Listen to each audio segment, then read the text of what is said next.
જય સિકોતર માં, જય કુળદેવી માં।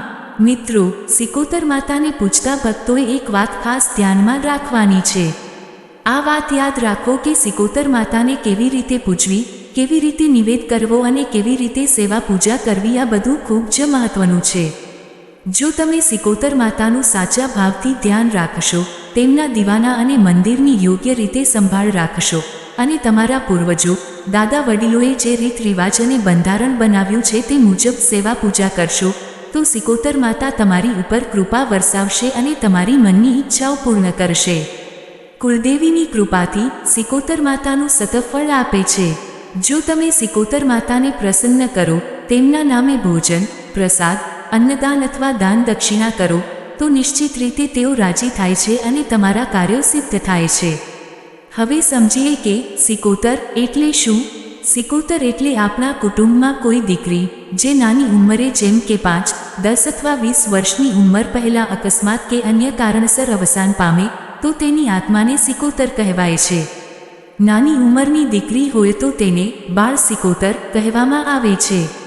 ક્યારેક એવી આત્માઓના અધૂરા સપના રહી જાય છે, તેઓને મોક્ષ ન મળતા તેઓ પોતાના પ્રિય સ્થાનો અથવા વસ્તુઓ સાથે જોડાયેલા રહે છે।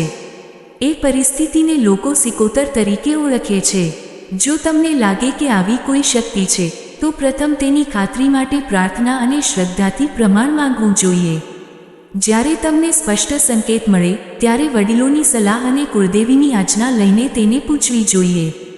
નવરાત્રિમાં 8મના દિવસે કુળદેવીને નિવેદ થાય છે અને 9મના દિવસે સિકોતર માતાને પ્રસાદ અર્પણ કરી શકાય।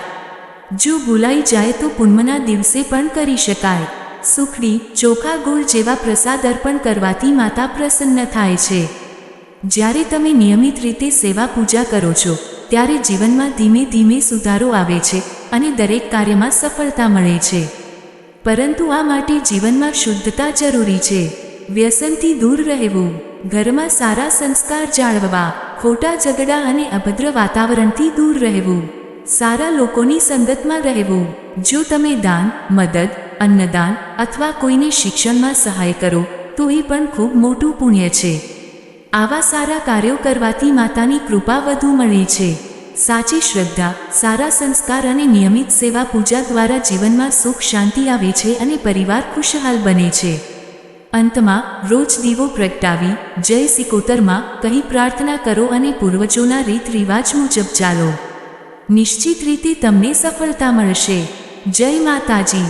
વિડીયો ગમ્યો હોય તો લાઈક કરો, કોમેન્ટમાં જય સિકોતર માં જરૂર લખો અને આવા જ વિડીયો માટે ચેનલને સબસ્ક્રાઇબ કરો સિકોતર ભક્તિ સ્ટુડિયો।